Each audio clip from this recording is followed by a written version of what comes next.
Hey everyone, my name is Randy Lee and I'm an environmental engineer.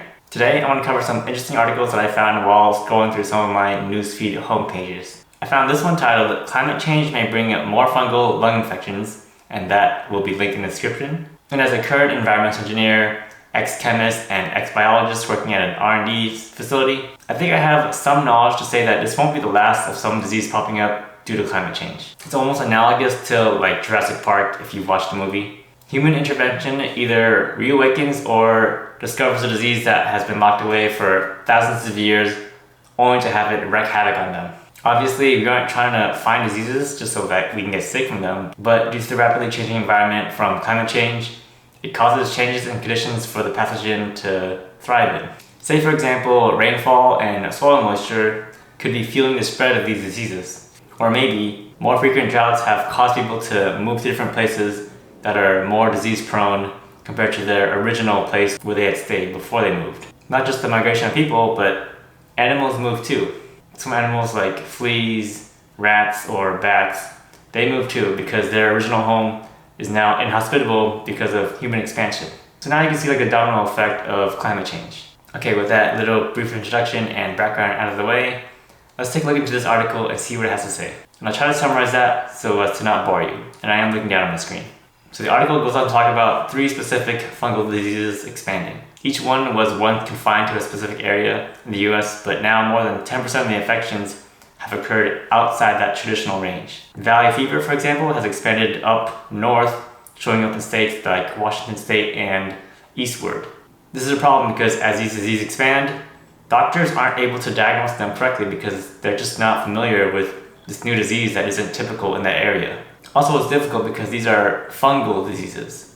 They're not the traditional bacteria and viruses that we typically associate when we're thinking of diseases. And since some of these diseases have similar symptoms as COVID, for example, doctors would run like a bacteria or virus test, but wouldn't be able to prescribe the right treatment. Again, because these are fungal diseases and no antibiotic or antivirus prescription would work against a fungal disease. Only doctors who order the correct test for a fungus can prescribe the correct antifungal treatment, but that's rarely ever the case. Their first go-to method would probably be a bacteria or virus test for a bacteria or a virus infection. So by the time they get the correct diagnosis, usually 90% of the patients have already had an incorrect first misdiagnosis, which could be a problem because if you're older or just have a weaker immune system, you just get hit the worst. When that happens, you're just overdosing that patient with an antibacterial drug that can cause more problems down the line, wasting both time and money for the patient and the doctor in an effortless battle. Needless to say, fungi need certain conditions to thrive in, and changes in rainfall or soil moisture or characteristics could be fueling the spread of these diseases as mentioned earlier in this video. Again, movement of animals could also be spreading the disease at a much higher rate. And the article ends by saying fungi should also be included in a bacteria and virus diagnosis. Doctors shouldn't just forget that funguses can also be the one causing diseases.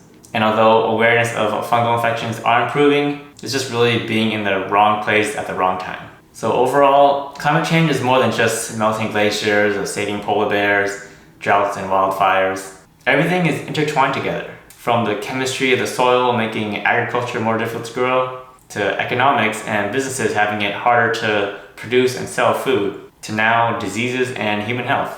You don't have to be an extreme climate change advocate or be extremely knowledgeable in sciences to realize that climate change is bad for the environment and can affect your daily life. Things change pretty drastically and we just have to prepare for these changes. The good thing about climate change is that it's sort of predictable. It's just a matter of whether or not we want to face these problems and take action to do anything about it.